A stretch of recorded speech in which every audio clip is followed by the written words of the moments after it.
गावात गणेशोत्सवाचा कार्यक्रम होता आणि याच्यामध्ये इंग्रजांना कशा पद्धतीनं भारताबाहेर हाकलून लावलं याच्यावर एक नाटक होतं. या नाटकामध्ये दिलीप नावाच्या मुलाला एक इंग्रज अधिकाऱ्याचा रोल मिळालेला होता. दिलीप हा उंच गोरा गोमटा अशा पद्धतीने दिसत होता. मग त्याच्यातील पॅन्ट आणि शर्टची कशी तरी जुळवाजुळव झाली, कोटही मिळाला, परंतु टोपी मिळत नव्हती. टोपी ही हुसेन जमादाराकडं तुम्हाला मिळेल अशा पद्धतीनं मुलांच्या गलक्यानं माहिती सांगितली. मग शिक्षकांनी मुलांनाच त्या ठिकाणी हुसेनबाईच्या घराकडे पाठवलं. हुसेनबाईंना टोपी मागताच हुसेनबाई म्हणाले, मी काय टोपी कधी कोणाला देत नाही. मुलांचा उत्साह मावळला. मुलं गप्पगार झाली. का देत नाही तुम्हाला माहिती आहे का, हुसेन चाचाने विचारलं. मुलांनी नकारार्थी माना डोलावल्या. हुसेन चाचा ही टोपी कोणालाच देत नाहीत आणि जर हे आम्हाला माहीत असतं तर आम्ही तुमच्याकडे आलोच नसतो, अशा आविर्भावात मुलांचा चेहरा झालेला होता.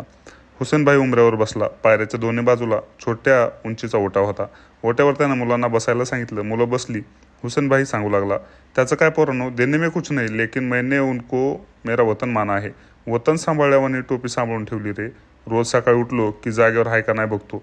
जन्मल्यापासनं आठवायला लागलं तसं कवा डोक्यावर बी घालून नाही बघितली.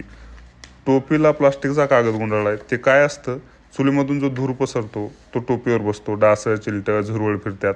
उगाच टोपीवर बसायची. बायको झोडलाट करते तर कचरा टोपीवर चिटकन, म्हणून मी त्याला प्लास्टिकचा कागद गुंडाळलाय.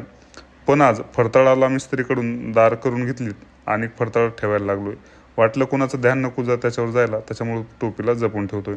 आता एवढं जपतो टोपीला, काळीच जपल्याने कसं देणार ना कोणाला? तुम्हीच सांगा. पोटच्या पोराला सुधीक मी आणखी नाही म्हणेन. आता तो टोपी देत नाही म्हटल्यावर पोरांना वाटलं आता निघावं. उगाच बिनकामी वेळ कशाला घालवायचा. हुसेनबाईनं पोरांना सांगितलं, थांबा लेकरांनो, तुम्हाला काहीतरी देतो.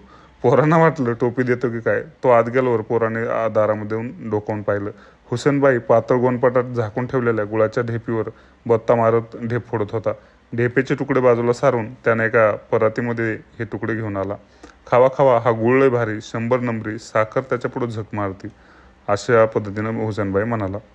गुळाच्या हात झटकत तो बोलत होता. आता एवढा वेळ पोरं हुसेनबाईच्या ओट्यावर बसली म्हणल्यावर रस्त्यावरून येणारी जाणारी माणसं तिथं रेंगाळी. पोरांचं आणि हुसेनबाईंचं काय चाललंय हे समजावं म्हणून तिथंच बसली. पोरं म्हणाली, जातो हुसेन चाचा. तसं हुसेन चाचा म्हणाला, जाता कुठं?